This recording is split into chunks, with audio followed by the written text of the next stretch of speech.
बहुत बहुत स्वागत है आप सभी का। आपके साथ मैं हूं अभिलाष मिश्रा। आप देख रहे हैं आपकी बात मध्य प्रदेश में पूर्व सीएम दिग्विजय सिंह के हिंदुत्व और संघ को लेकर दिए बयान पर सियासी घमासान छिड़ गया है। दिग्विजय सिंह ने एक बार फिर साफ किया है कि वो ना कभी हिंदू विरोधी थे और ना रहेंगे, लेकिन हिंदुत्व को लेकर उन्होंने कहा कि यह शब्द किसी धर्म ग्रंथ में है ही नहीं, बल्कि संघ और सावरकर ने अपने इस्तेमाल के लिए यह नया हिंदुत्व शब्द गढ़ा है। साथ ही उन्होंने कहा कि भगवा आतंकवाद को लेकर उन्होंने कहा कि मेरे बारे में गलत बयानी की गई, उस पर हंगामा मचाया गया। दिग्विजय सिंह ने कहा कि उन्होंने कभी भगवा या हिंदू आतंकवाद शब्द के बारे में कुछ कहा ही नहीं, ये शब्द उन्होंने नहीं दिए, बल्कि संघ आतंकवाद कहा है और उस पर वो आज भी कायम हैं। उधर बीजेपी ने भी पलटवार कर दिग्विजय सिंह के बयान का अपने अंदाज में जवाब दे दिया। बीजेपी का कहना है कि आखिर हिंदुत्व और संघ पर इतने प्रहार करने के बाद वो खुद को हिंदू बताने की जरूरत उन्हें क्यों महसूस हो रही है। और अब मध्य प्रदेश में एक नई बहस भी छिड़ गई है, क्योंकि दिग्विजय सिंह ने साफ कहा है कि वो बीजेपी के हिंदुत्व के आचरण को नहीं मानते, बल्कि वो स्वामी विवेकानंद के हिंदुत्व पर चलते हैं, जो कहता है कि रास्ते अलग अलग हो सकते हैं पर ईश्वर सबका एक है और सभी धर्मों का सम्मान किया जाना ही असली हिंदू की पहचान है। तो उन्होंने कुल मिलाकर के जो माहौल बना दिया है बीजेपी और कांग्रेस के बीच, अब वो हो गया है बीजेपी का हिंदुत्व वर्सेस कांग्रेस का सनातन धर्म। क्या है इसमें से बड़ा और क्यों उठी है ये बात, इसी पर होगी आज आपकी बात।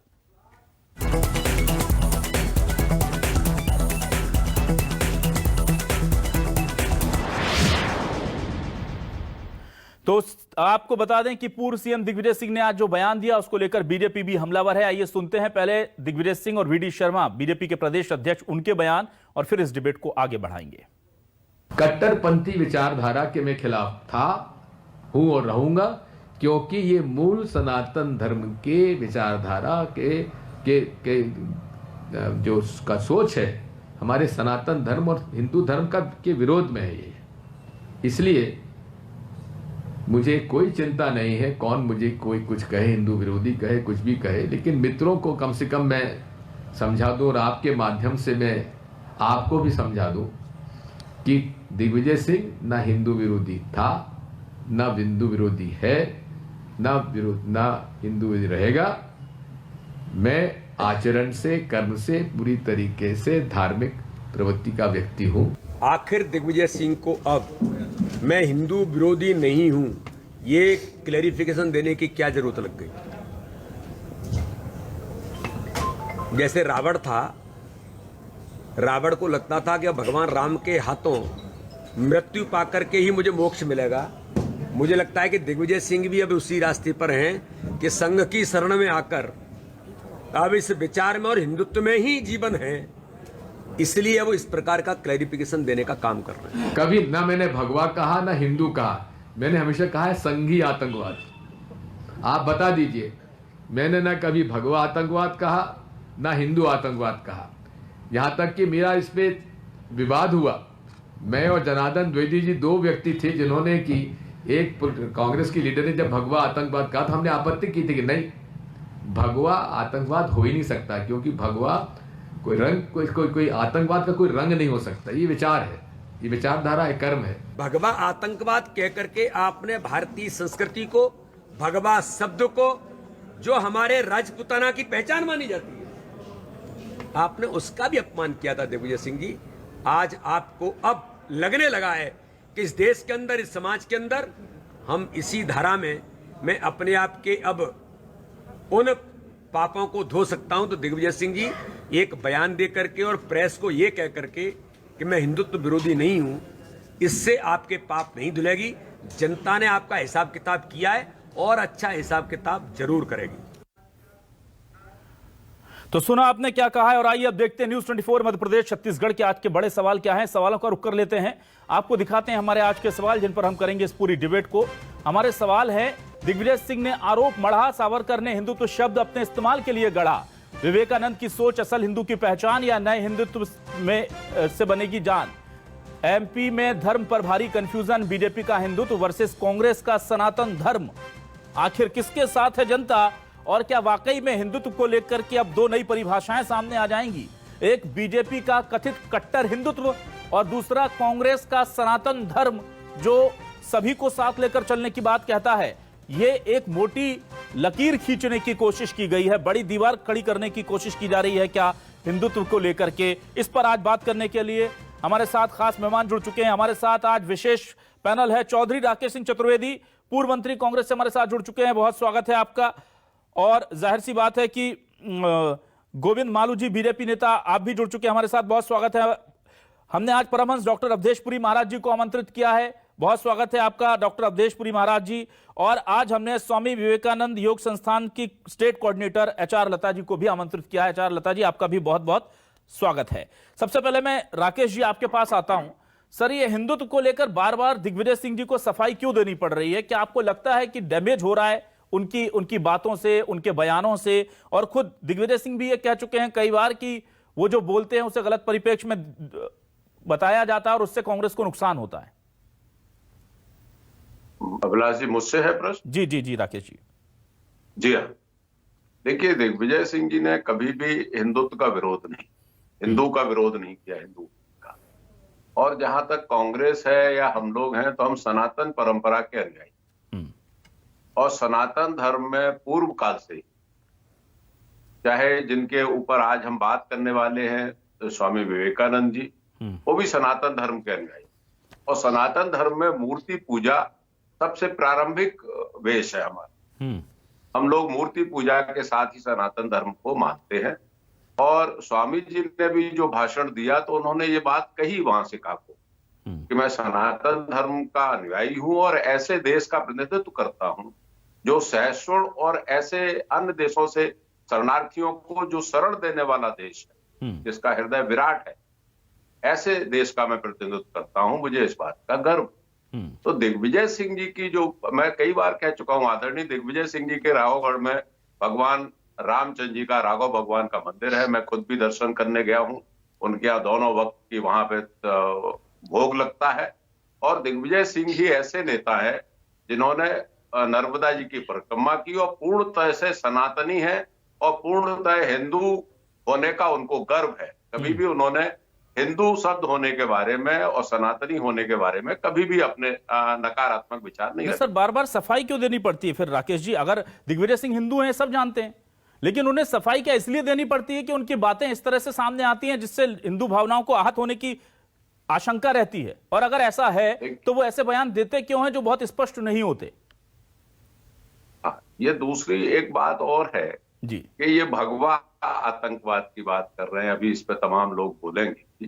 लेकिन मैं ये कहना चाहता हूँ, भगवा हमारा सनातनी रंग है।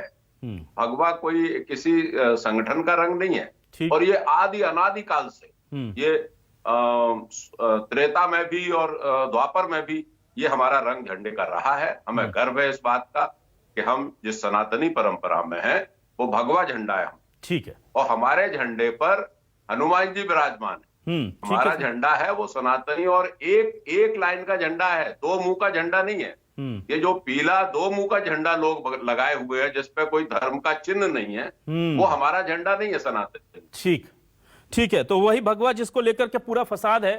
गोविंद मालू जी भी देखिए आज भगवा कलर का कुर्ता पहन के आए हैं और उनके बैकग्राउंड में बीजेपी का रंग भी आप देख सकते हैं कि भगवा ही है। और बीजेपी इस भगवा रंग को बहुत शान से, बहुत गौरव से ओन भी करती है।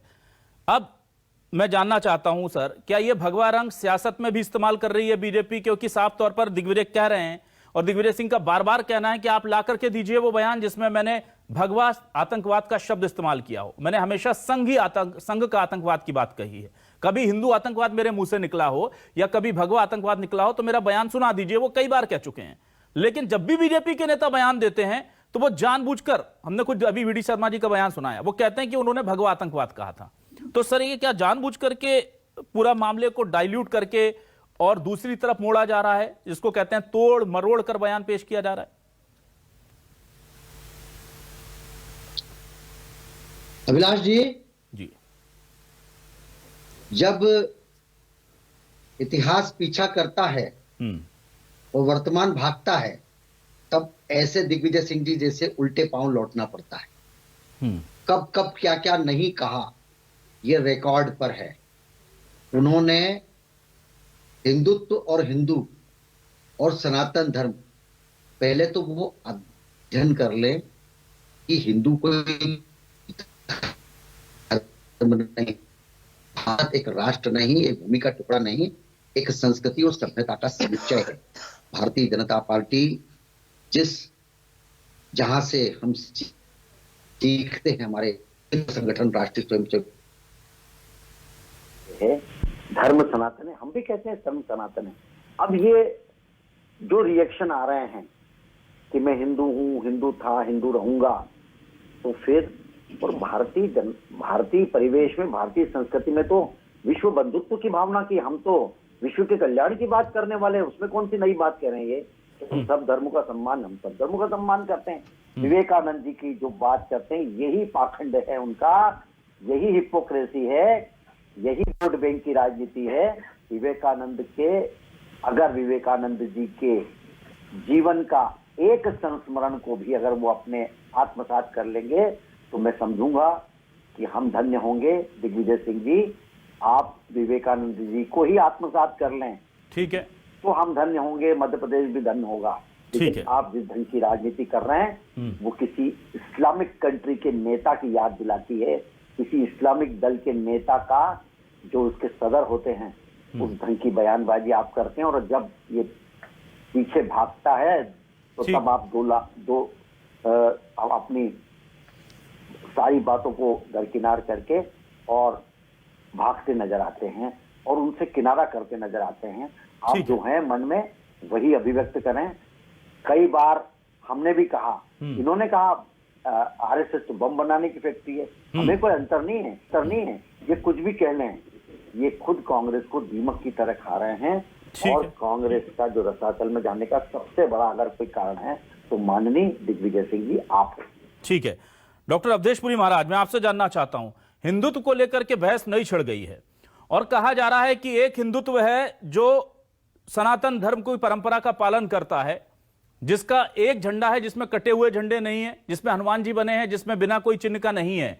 तो ये मॉडरेट और एग्रेसिव हिंदू के बीच में एक बड़ा डिवीजन दिख रहा है हमें यहां पर, उदारवादी हिंदू और कट्टर हिंदू। क्या आपको लगता है कि इन दोनों के धर्म मार्ग जो है वो अलग अलग हैं, या आपको लगता है धर्म एक है और यह सियासत इसके बीच में दीवार खड़ी कर रही है?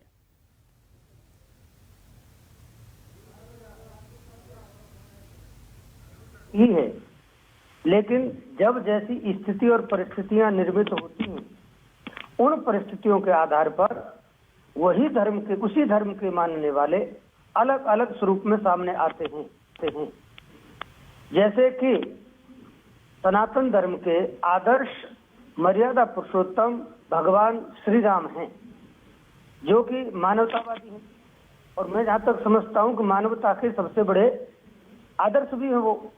किंतु भगवान राम जैसा विनम्र विनयशील व्यक्तित्व भी जब आवश्यकता पड़ती है तो बाण उठाता है, वो लड़ाई करता है, वो युद्ध करता है। जब भगवान राम को दिखाई दिया कि विनम्रता के साथ गुरुजनों के चरणों में प्रणाम करने से, माता पिता की आज्ञा का पालन करने से, प्रेम के साथ अपने भाइयों के साथ और जनता के साथ व्यवहार करने से मानवता की रक्षा हो रही है, धर्म की रक्षा हो रही है, तो उन्होंने की। लेकिन जब भगवान राम को ये पता चला कि रावण के साथ युद्ध करने से भी धर्म की ही रक्षा होगी, तो भगवान श्री राम ने युद्ध किया।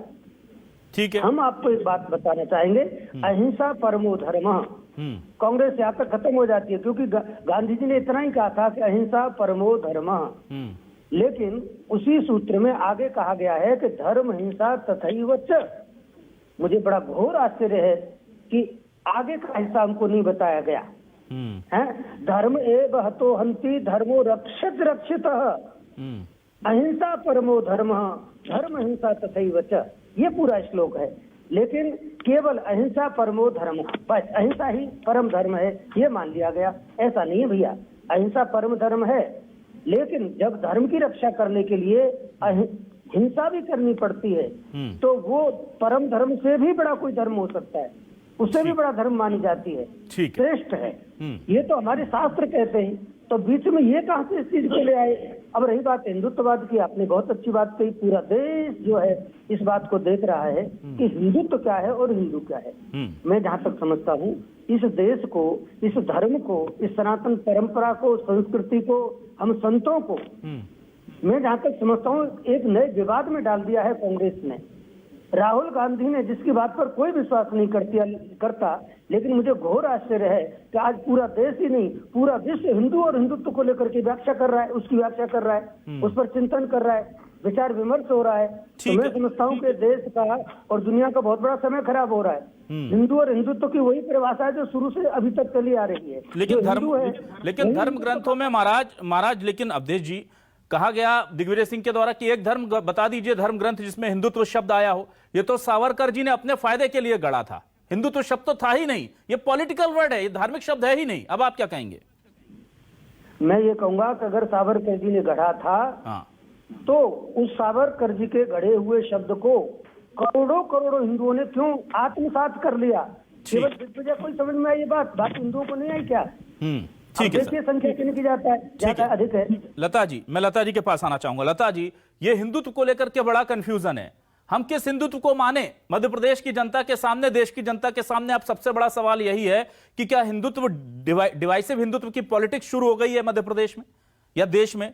क्या हिंदुत्व वो था जो सनातन धर्म पर चलता था, जैसे स्वामी विवेकानंद आत्मसात करते थे, या हिंदुत्व वो है जो गोडसे का हिंदुत्व है, या जिस कट्टर हिंदुत्ववादी की बात बीजेपी करती है?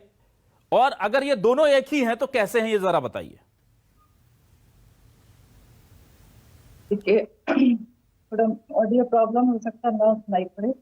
मुझे जो समझ में आया कि आपकी चर्चा के बाद कि अगर हम हिंदुत्व की बात करते हैं तो स्वामी विवेकानंद जी, जिन्होंने भारतीय संस्कृति और वेदांत दर्शन को एक विश्व के पटल पे रखा है, एक ऐसे समय पर जब हमारी भारत की स्थिति बिल्कुल ऐसे गर्त में थी कि जहां हम अपनी पहचान के लिए कोशिश कर रहे थे, ऐसे समय पर स्वामी विवेकानंद जी ने विश्व के पटल पे अपने हिंदुत्व को, एक हिंदुत्व की बात कर रहे हैं, तो उसकी एक पहचान लोगों के सामने लाई थी।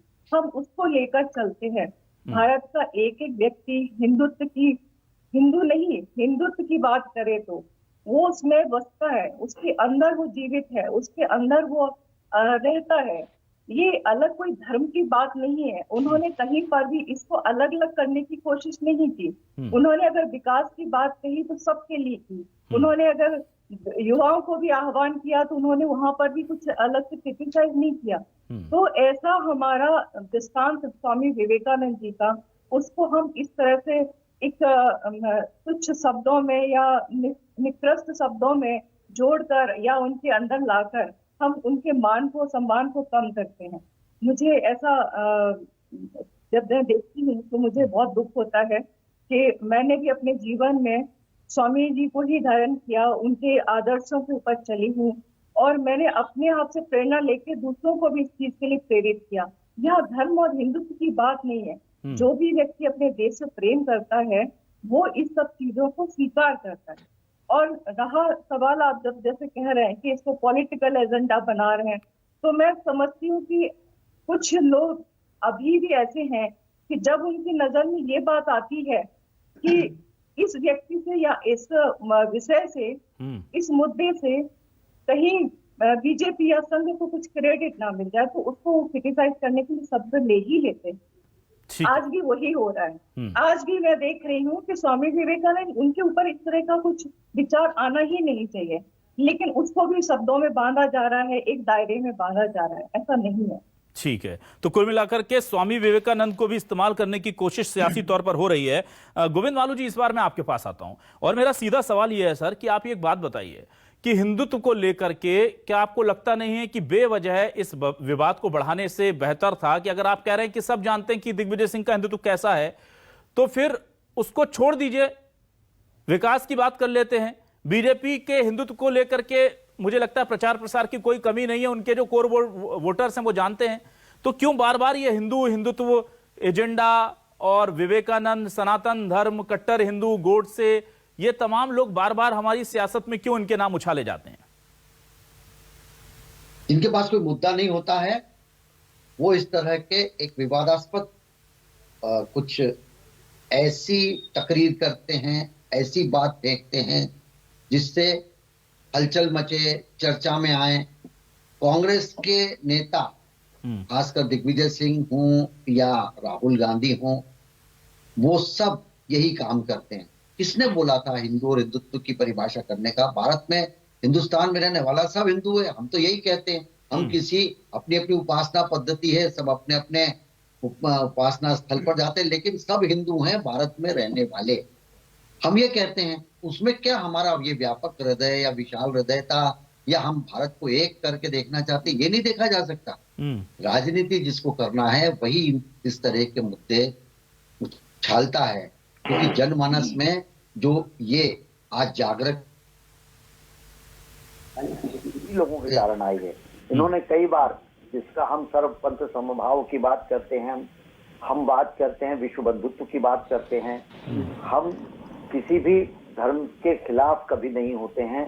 इस कमजोरी का फायदा उठाने की जब कोशिश ऐसे नेता और दलों ने की है, तब जाकर एक जागृति का भाव पैदा हुआ कि हम तो वैसे ही सरल सहज और हम बहुत ही पनीले हैं, उसके बावजूद आप बार बार हमें अमर करते हैं। इसलिए ये जो जागृत हुआ है देश, वो इसीलिए हुआ है। चाहे राम जन्मभूमि का मसला हो या राम सेतु की मामला हो, इस तरह काल्पनिक बताने वाले ये लोग, और जाकिर नाइक को बड़े धार्मिक उपदेशक बताने वाले और वीजा और सब सुविधाएं दिलाने वाले ये नेता, इनको जनता ने अपनी स्थिति का आकलन करा दिया है और उनको इसके स्थान पर बैठा दिया है। उसके बाद अगर समझ में नहीं आती तो बोलते रहे ये, ठीक है। और जितना विमर्श ये करेंगे उतना हिंदुत्व और हमारा देश मजबूत होगा।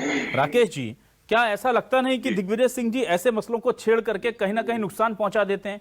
आज भी देखिए, हिंदुत्व भले ही वो कह रहे हैं कि गोडसे का शब्द है या इसे बाद में गढ़ा गया, ये धर्म ग्रंथों में नहीं है, लेकिन हिंदुत्व जो है हिंदुओं को कहीं ना कहीं अपना शब्द प्रतीत होता है। अब वो कट्टर हिंदुत्व बोलते बोलते हिंदुत्व बोल गए, तो ऐसे शब्दों का इस्तेमाल करके कहीं ऐसा नहीं होता कि जाने अनजाने वो सीधे सीधे हिंदू भावनाओं को चोट पहुंचा जाते हैं? और क्या आपको लगता है कि ये जरूरी है? मुझे लगता है कि किसी ने तो पूछा नहीं था उनको कि आप आकर के ये सब सफाई दीजिए, तो क्या ऐसा लगता नहीं कि जब भी वो इस मामले में बोलने आते हैं, अपनी बात स्पष्ट करने आते हैं, तो पार्टी को नुकसान पहुंचा जाते हैं?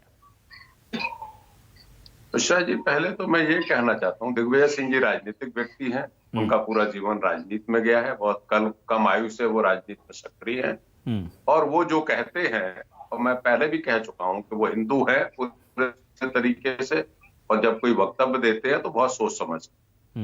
मैं मालू जी की बातों पर थोड़ा सा, और महाराज जी बैठे हुए अवधेशपुरी, भाई आप MS गोलवलकर के विचारों पे क्यों नहीं देश को बात करते बीजेपी? आप हेडगेवार के विचारों पे क्यों नहीं बात करते? आप सनातनियों के पीछे क्यों पड़े? आप तमाम तरह के हमारे जो शंकराचार्य हैं, आदि शंकराचार्य हैं, और आदि शंकराचार्य ने जो मठ स्थापित किए हैं, हमने सनातन में ये पढ़ा है कि अगर कोई धर्म के बारे में निर्णय लेना होगा तो शंकराचार्य लेंगे। लेकिन हमारी दुर्गति हो रही है सनातन धर्म की कि भगवा वस्त्र पहनकर कई लोग ऐशो आराम की जिंदगी जीकर और हमेशा राजनीति के ऊपर बोलने की उनकी जीविका बनी रहे। अभी भी हमने देखा गांधी जी के खिलाफ लोग बोल गए और अपने आप को स्थापित करने की कोशिश करते हैं। इसलिए क्षमा पूर्वक सनातन धर्म को अक्षुण्ण रहने दें, मूर्ति पूजकों को अक्षुण्ण रहने दें, और अपने विचारकों के ऊपर अगर राजनीति करेंगे तो ज्यादा बेहतर रहेगा। और अभिलाष जी, ये जो वर्तमान में जो परिप्रेक्ष्य में जो देश में चल रहा है जी, एक तरीके से हमारे धर्म के बारे में, हमारे रंग के बारे में ये कोई कुछ नहीं बोल पाते। अभी मैंने मोहन भागवत जी को एक दिन सुन लिया था, उन्होंने कहा कि हमारा DNA मुसलमानों से मिलता है, उनका एक ही है। तो मुझे बड़ा हंसी आई। एक तरफ तो हिंदू की बात करते हो, एक तरफ सनातनी होने की बात करते हो, और दूसरी तरफ ये कह रहे हो कि ये मुसलमान तो बाहर से आए हैं, और फिर ये कह रहे हो कि आपका DNA भी मिलता है उससे। तो राकेश चौधरी का DNA नहीं मिलता है, भागवत जी का मिलता होगा, तो उन्हीं को मुबारक है।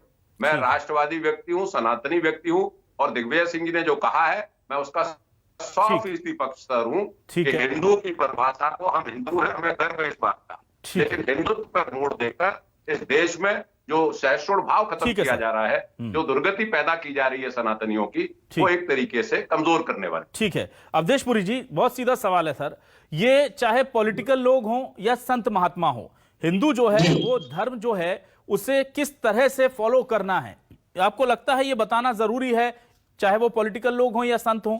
और संत भी ऐसे, जो कई तो ऐसे संत हैं कि जिनके बारे में तय ही नहीं हो पाता कि वो संत हैं या पॉलिटिकल आदमी हैं। तो क्या ये लोग तय करेंगे यार, जैसे लोगों का मन में है अपना जो धारण कर लिया वो धर्म है, अगर मुझे चलना है हिंसा के रास्ते पर या मुझे धर्म की रक्षा के लिए कार्य करना है उसके लिए स्वतंत्र हूं, अगर मुझे विवेकानंद जी जैसे अहिंसा के मार्ग पर चलना है उसके लिए स्वतंत्र हूं, तो बेवजह लोगों पर यह कट्टर हिंदू या सॉफ्ट हिंदुत्व ये क्यों थोपा जा रहा है सर, इसकी जरूरत क्या है? मैं जहां तक समझता हूं कि कुछ राजनीतिक लोग इस प्रकार के शब्दों को थोपते हैं। आम आदमी जो है, आम आदमी के सामने तो संत हैं, शास्त्र हैं, उसके उनको पहले बताए हुए जो मार्ग हैं उन पर आम आदमी चलता है। राजनीति में या तो फिर इस प्रकार के शब्दों का आना ही मेरे हिसाब से बिल्कुल गलत है, आने नहीं चाहिए। दूसरी बात यह है कि जब हम राजनीति में भगवा को बनाएंगे, स्वामी विवेकानंद को बनाएंगे, धर्म को बनाएंगे, जनेऊ को बनाएंगे, अपने गोत्र और जाति सारी चीजों को जब बनाएंगे तो ये सारी चीजें सामने आएंगी। दूसरी बात मैं एक और कहना चाहूंगा, आजकल लोगों को एक बड़ी एलर्जी इस बात की, भाई ये तो धार्मिक लोग हैं, राजनीति में कैसे आ सकते हैं? ये अपना भ्रम मिटा देना चाहिए, क्योंकि यह देश हमेशा से धर्म के आधार पर चला है और भविष्य में भी ये धर्म के आधार पर ही चलेगा। ठीक, इस सृष्टि की आदि में धार्मिक शिक्षा थी, धार्मिक उपदेश थे, तो धार्मिक शिक्षा और धार्मिक उपदेशों के आधार पर देश चलता था।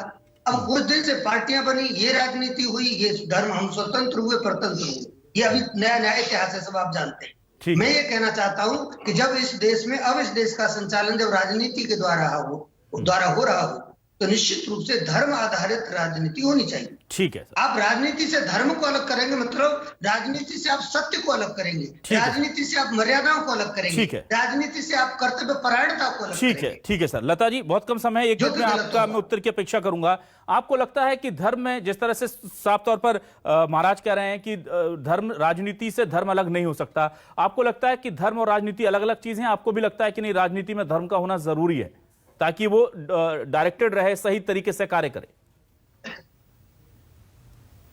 ये बात अलग कैसे हो सकती है? धर्म और राजनीति कहीं ना कहीं एक दूसरे से, आज की नहीं, हम अपनी पुरातन व्यवस्था को भी देखें तो वहां पे भी धर्म और राजनीति एक साथ ही थी।